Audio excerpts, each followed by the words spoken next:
Bueno, ahora les voy a leer otro relato de Julio Ramón Ribeiro, que se llama Por las azoteas. Se habrán dado cuenta que estamos indagando nuevamente cómo nos narra el espacio. En particular, vamos a reflexionar acerca de cómo se genera sentido, cómo creamos sentido en el lugar de lo posible, de dónde surge el locus, el lugar, la ubicación de lo que es posible, cómo lo generamos nosotros, cómo lo creamos. En los relatos de Julio Ramón Ribeiro, la consigna será, por supuesto, pensar un poquito a partir de lo que parece imposible, de lo que es destrucción o de lo que es falta de sentido. Aquí la idea ver justamente cómo esos lugares de lo posible, el lugar de la fantasía, el lugar de la imaginación, el lugar del deseo, nosotros podemos considerarlo no como nos proponen los relatos de Ribeiro, tal vez como un lugar de fracaso, sino como un lugar de creatividad, de crecimiento, de renacer, ¿no? Esa es un poco la consigna siempre que leemos textos de este tipo. Y bueno, un poco quería contarles un poquito cómo trabajamos en los talleres, ¿no? No es una clase de literatura, no es un análisis literario convencional, sino que justamente se trata de que los textos nos abran por posibilidades de construcción, no solamente de construcción del texto literario, sino de nosotros mismos y de las estructuras, de los mandatos, de los imperativos, de las dinámicas de poder que están construidas en el contexto que nos circunda, ¿no? en la sociedad, en la cultura en la que vivimos y que a su vez intentan definirnos. ¿Qué hacemos nosotros frente a ellas? Bueno, sin más les voy a leer Espumante en el sótano de Julio Ramón Ribeiro. Aníbal se detuvo un momento ante la fachada del Ministerio de Educación y contempló, conmovido, los 22 pisos de ese edificio de concreto y vidrio. Los ómnibus que pasaban rugiendo por la avenida Abancay le impidieron hacer la menor invocación nostálgica y, limitándose a emitir un suspiro, penetró rápidamente por la puerta principal. A pesar de ser las 9:30 de la mañana, el gran hall de entrada estaba atestado de gente que hacía cola delante de los ascensores. Aníbal cruzó el tumulto, tomó un pasadizo lateral y en lugar de coger alguna de las escaleras que daban a las luminosas oficinas de los altos, desapareció por una especie de escotilla que comunicaba con el sótano. «¡Ya llegó el hombre!», exclamó, entrando a una habitación cuadrangular donde 3 empleados se dedicaban a clasificar documentos. Pero ni Rojas, ni Pinilla, ni Calmet levantaron la cara. «¿Sabes lo que es el occipucio?», preguntaba Rojas. «¿Occipucio? Tu madre, por si acaso», respondió Calmet. «Gentuza», dijo Aníbal, «no saben ni saludar». Solo en ese momento sus 3 colegas se percataron que Aníbal Hernández llevaba un terno azul cruzado, un paquete en la mano derecha y 2 botellas envueltas en papel celofán apretadas contra el corazón. «Mira, se nos vuelve a casar el viejo», dijo Pinilla. «Yo diría que es su santo», agregó Rojas. «Nada de eso», protestó Aníbal. «Óiganlo bien, hoy, 1 de abril, cumplo 25 años en el ministerio». «¿25 años? Ya debes ir pensando en jubilarte», dijo Calmet. «Pero la jubilación completa, la del cajón con 4 cintas». «Más respeto», dijo Aníbal. «Mi padre me enseñó a entrar en palacio y en choza. Tengo boca para todo, gentuza». La puerta se abrió en ese momento y por las escaleras descendió un hombre canoso con anteojos. «¿Están listas las copias? El secretario del ministerio las necesita para las 10». «Buenos días, señor Gómez», dijeron los empleados. «Allí se las hemos dejado al señor Hernández para que las empareje». Aníbal se acercó al recién llegado haciéndole una reverencia. Señor Gómez, sería para mí un honor que usted se dignase a hacer presente. ¿Y las copias? Justamente las copias, pero sucede que hoy hace exactamente 25 años que... Vea, Hernández, hágame antes esas copias y después hablaremos. Sin decir más, se retiró. Aníbal quedó mirando la puerta mientras sus 3 compañeros se echaban a reír. ¿Es verdad, entonces?, preguntó Calmet. Es un trabajo urgente, viejo, intervino Pinilla. ¿Y cuándo le he corrido yo al trabajo?, se quejó Aníbal. Si hoy me he retrasado es por ir a comprar las empanadas y el champán. Todo para invitar a los amigos. Y no sigas hablando que te pongo pata de chalina. Empujando una puerta con el pie, penetró en la habitación contigua, minúsculo reducto donde apenas cabía una mesa en la cual dejó sus paquetes junto a las guillotinas para cortar papel. La luz penetraba por una alta ventana que daba a la avenida Bancay. Por ella se veían durante el día zapatos, bastas de pantalón, de vez en cuando algún perro que se detenía ante el tragaluz como para espiar el interior y terminaba por levantar una pata para mear con dignidad. Siempre lo he dicho, rezongó, en palacio y en choza, pero eso sí, el que busca, me encuentra. Quitándose el saco, lo colgó cuidadosamente en un gancho y se puso un mandil negro. En la mesa había ya un alto de copias fotostáticas. Acercándose a la guillotina, empezó su trabajo de verdugo. Al poco rato, Pinilla asomó. «Dame las 50 primeras para llevárselas al jefe». «Yo se las voy a llevar», dijo Aníbal. «Y oye bien lo que te voy a decir. Cuando tú y los otros eran niños de teta, yo trabajaba ya en el ministerio, pero no en este edificio, era una casa vieja del centro. En esa época... Ya sé, las copias». «No sabes, y si lo sabes, es bueno que te lo repita. En esa época yo era jefe del servicio de almacenamiento». «¿Han oído?», preguntó Pinilla, volviéndose hacia sus 2 colegas. «Sí», contestó Calmet, «era jefe del servicio de almacenamiento. Pero cambió el gobierno y tuvo que cambiar de piso, de arriba para abajo. Mira, aquí hay 100 papeles más para cortar, en el orden en que están». Aníbal asomó. «Oye tú, Calmet, hijo de la Gran Bretaña, tú tienes solo 2 años aquí. Estudiaste para abogado, ¿verdad? Para abogado sano sería». «Pues te voy a decir algo más. Gómez, nuestro jefe, entró junto conmigo. Claro, ahora ha trepado, ahora es un señor, ¿no? Las copias y menos labia». Aníbal cogió las copias emparejadas y se dirigió hacia la escalera. «Y todavía otra cosa. El director de educación secundaria, don Paúl Escobedo, ¿lo conocen? Seguramente ni le han visto el peinado. Don Paúl Escobedo vendrá a tomar una copa conmigo. Ahora lo voy a invitar, lo mismo que a Gómez». «¿Y por qué no al ministro?», preguntó Rojas, pero ya Aníbal se lanzaba por las escaleras para llevar las copias a su jefe.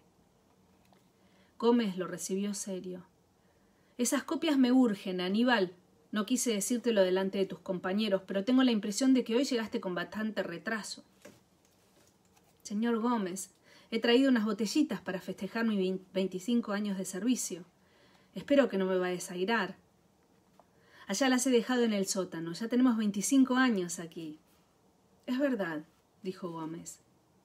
«Irán todos los muchachos del servicio de fotografías, los miembros de la asociación de empleados y don Paúl Escobedo». «¿Escobedo?», preguntó Gómez. «¿El director?». «Hace 10 años trabajamos juntos en la mesa de partes. Después él ascendió. Tú estabas en provincia en esa época». «Está bien, iré. ¿A qué hora?». «A golpe de 12, para no interrumpir el servicio». En lugar de bajar a su oficina, Aníbal aprovechó que un ascensor se detenía para colarse.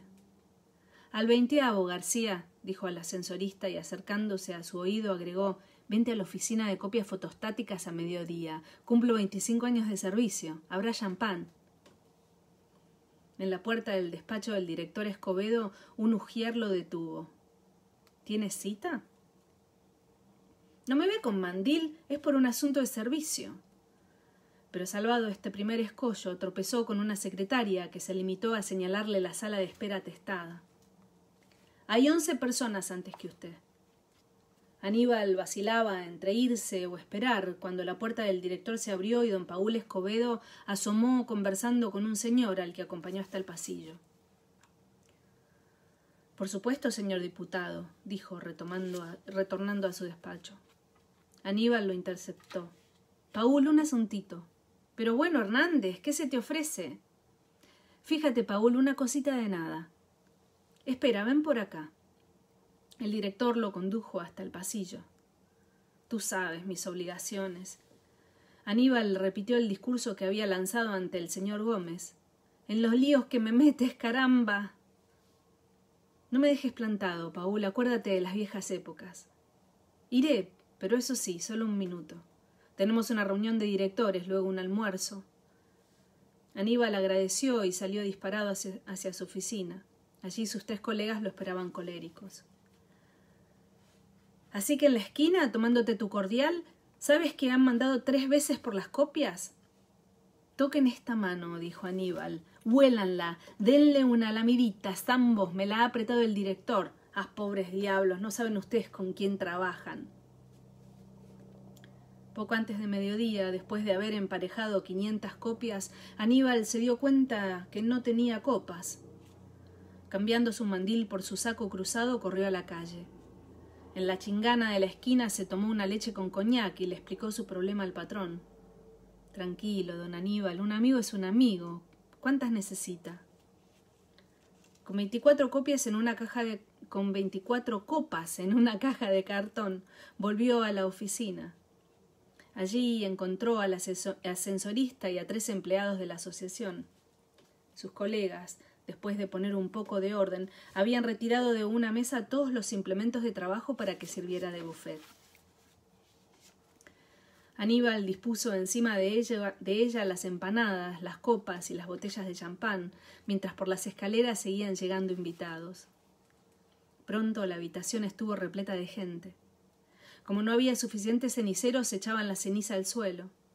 Aníbal notó que los presentes miraban con insistencia las botellas. «Hace calor», decía alguien. Como las alusiones se hacían cada vez más clamorosas, no les quedó más remedio que escorchar su primera botella, sin esperar la llegada de sus superiores. «Aníbal se ha rajado con su champán», decía Pinilla. «Ojalá que todos los días cumpla bodas de plata». Aníbal pasó las empanadas en un portapapeles, pero a mitad de su recorrido las empanadas se acabaron. «Excusas», dijo, «uno siempre se queda corto». Por atrás alguien murmuró: «Deben ser de la semana pasada, ya me reventé el hígado». Temiendo que su primera botella de champán se terminara, Aníbal sirvió apenas un dedo en cada copa. Estas no alcanzaban. «Tomaremos por turnos», dijo Aníbal, «democráticamente. ¿Nadie tiene miedo al contagio?» «Para eso me han hecho venir», volvió a escucharse al fondo. Aníbal trató de identificar al bromista, pero solo vio un cerco de rostros amables que sonreían. «¿Qué esperamos para hacer el primer brindis?», preguntó Calmet. «Este se me va a evaporar». Pero en ese momento el grupo se hendió para dejar paso al señor Gómez. Aníbal se precipitó hacia él para recibirlo y ofrecerle una copa más generosa. «¿No ha venido el director Escobedo?», le preguntó en voz baja. «Ya no tarda», dijo Aníbal. «De todos modos haremos el primer brindis». Después de carraspear varias veces, logró imponer un poco de silencio a su alrededor. «Señores», dijo, «les agradezco que hayan venido, que se hayan dignado realzar con su presencia este modesto ágape. Levanto esta copa y les digo a todos los presentes prosperidad y salud». La salud que respondieron en coro ahogaron el comentario del bromista. «¿Y yo con qué brindo? ¿Quieren que me chupe el dedo?». Aníbal se apresuró a llenar las copas vacías que se acumulaban en la mesa y las repartió entre sus invitados. Al hacerlo, notó que éstos se hallaban un poco cohibidos por la presencia del señor Gómez. No se atrevían a entablar una conversación general y preferían hacerlo por parejas, de modo que su reunión corría el riesgo de convertirse en una yuxtaposición de diálogos privados, sin armonía ni comunicación entre sí. Para relajar la atmósfera, Empezó a relatar una historia graciosa que le había ocurrido hacía 15 años, cuando el señor Gómez y él trabajaban juntos en el servicio de mensajeros. Pero para asombro suyo, el señor Gómez lo interrumpió. Debe ser un error, señor Hernández. En esa época yo era secretario de la biblioteca. Algunos de los presentes rieron y otros, defraudados por la pobreza del trago, se aprestaron a retirarse con disimulo, cuando por las escaleras apareció el director Paul Escobedo. «Pero esto parece una asamblea de conspiradores», exclamó al encontrarse con el estrecho reducto. «Se diría que están tramando echar abajo el ministro». «¿Qué tal, Aníbal? Vamos durando, viejo. Es increíble que haya pasado, ¿cuánto dijiste? Casi un cuarto de siglo desde que entramos a trabajar. ¿Ustedes saben que el señor Hernández y yo fuimos colegas en la mesa de partes?» Aníbal destapó de inmediato su segunda botella, mientras el señor Gómez, rectificando un desfallecimiento de su memoria, decía: «Ahora que me acuerdo, es cierto lo que decían en antes. Aníbal, cuando estuvimos en el servicio de mensajeros...» Aníbal llenó las copas de sus dos superiores, se sirvió para sí una hasta el borde y abandonó la botella al resto de los presentes. «A servirse, muchachos, como en su casa». Los empleados se acercaron rápidamente a la mesa, formando un tumulto, y se repartieron el champán que quedaba entre bromas y disputas. Mientras Aníbal avanzaba hacia sus dos jefes con una copa en la mano, se dio cuenta que al fin la reunión cuajaba. El director Escobedo se dirigía familiarmente a sus subalternos, tuteándolos, dándoles palmaditas en la espalda, mientras Gómez pugnaba por entablar con su jefe una conversación elevada. «Sin duda esto es un poco estrecho», decía. «Yo he elevado ya un memorándum al señor ministro en el que hablo de espacio vital». «Lo que sucede es que faltó previsión», respondió Escobedo. «Una repartición como la nuestra necesita duplicar su presupuesto. Veremos si este año se puede hacer algo». «¡Viva el señor director!», exclamó Aníbal, sin poderse contener. Después de un momento de vacilación, los empleados respondieron en coro: «¡Viva! ¡Viva nuestro ministro!». Los vivas se repitieron. «¡Viva la Asociación de Empleados y su justa lucha por sus mejoras materiales!», gritó alguien a quien por suerte le había tocado 3 ruedas de champán. Pero su arenga no encontró eco y las pocas respuestas que se articularon quedaron coaguladas en una mueca de la boca de sus gestores. «¿Me permiten unas breves palabras?», dijo Aníbal, sorbiendo el concho de su champán. «No se trata de un discurso. Yo he sido siempre un mal orador, solo unas palabras emocionadas de un hombre humilde». En el silencio que se hizo, alguien decía en el fondo de la pieza: «¡Champán! Esto es un infame espumante».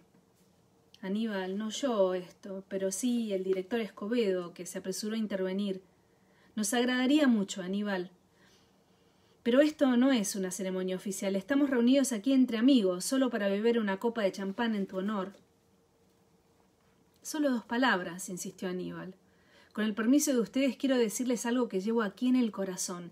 Quiero decirles que tengo el orgullo, la honra, mejor dicho, el honor imperecedero de haber trabajado 25 años aquí.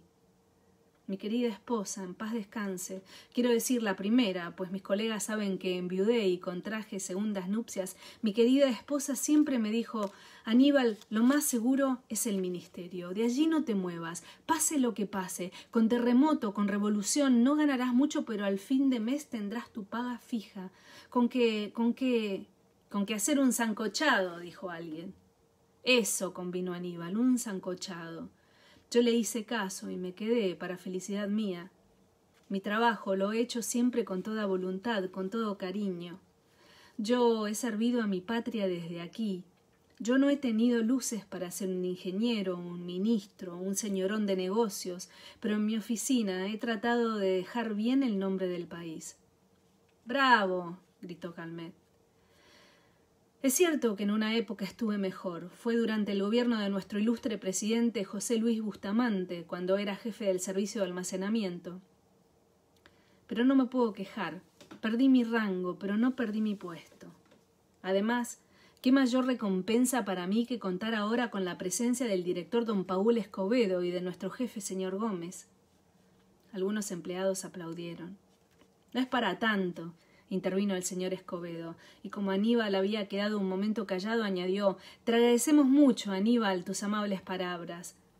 En mi calidad no solo de amigo, sino de jefe de un departamento, permítame felicitarte por tu abnegada labor y agradecerte por el celo con que siempre... Perdone, señor director, lo interrumpió Aníbal. Aún no he terminado.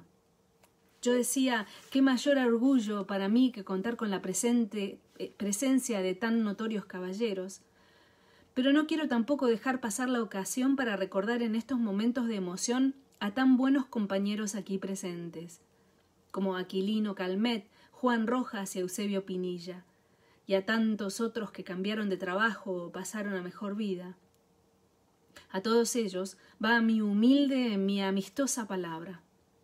Fíjate, Aníbal, intervino nuevamente Escobedo mirando su reloj. Me vas a disculpar.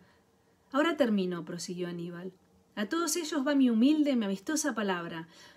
Por eso es que, emocionado, levanto mi copa y digo, este ha sido uno de los más bellos días de mi vida. Aníbal Hernández, un hombre honrado, padre de 6 hijos, se lo dice con toda sinceridad. Si tuviera que trabajar 20 años más acá, lo haría con gusto. Si volviera a nacer, también. Si Cristo recibiera en el paraíso a un pobre pecador como yo y le preguntara ¿qué quieres hacer?, yo le diría trabajar en el servicio de copias del Ministerio de Educación. Salud, compañeros. Aníbal levantó su copa entre los aplausos de los concurrentes. Fatalmente, a nadie le quedaba champán y todos se limitaron a hacer un brindis simbólico. El director Escobedo se acercó para abrazarlo. Muy bien, Aníbal. Mis felicitaciones otra vez, pero ahora me disculpas. Como te dije, tengo una serie de cosas que hacer. Saludando en bloque al resto de los empleados, se retiró deprisa, seguido de cerca por el señor Gómez. El resto fue desfilando ante Aníbal para estrecharle la mano y despedirse. En pocos segundos el sótano quedó vacío. Aníbal miró su reloj. Comprobó que eran las 12:30 y se precipitó a su reducto para pasarse por los zapatos una franela que guardaba en su armario. Su mujer le había dicho que no se demorara, pues le iba a preparar un buen almuerzo. Sería conveniente pasar por una bodega para llevar una botella de vino. Cuando se lanzaba por las escaleras, se detuvo en seco. En lo alto de ellas estaba el señor Gómez, inmóvil, con las manos en los bolsillos. Todo está muy bien, Aníbal, pero esto no puede quedar así. Estarás de acuerdo en que la oficina parece un chiquero. ¿Me haces el favor? Sacando una mano del bolsillo, hizo un gesto circular, como quien pasa un estropajo, y dando media vuelta, desapareció. Aníbal, nuevamente solo, observó con atención su contorno. El suelo estaba lleno de colillas, de pedazos de empanada, de manchas de champán, de palitos de fósforos quemados, de fragmentos de una copa rota. Nada estaba en su sitio. No era solamente un sótano miserable y oscuro, sino, ahora lo notaba, era una especie de celda, un lugar de expiación. Pero mi mujer me espera con el almuerzo, se quejó en alta voz, mirando a lo alto de las escaleras. El señor Gómez había desaparecido. Quitándose el saco, se levantó las mangas de la camisa, se puso en 4 pies y con una hoja de periódico comenzó a recoger la basura, gateando por debajo de las mesas, sudando, diciéndose que si no fuera un caballero, les pondría a todos la pata de chalina. Este relato está fechado en París, 1967.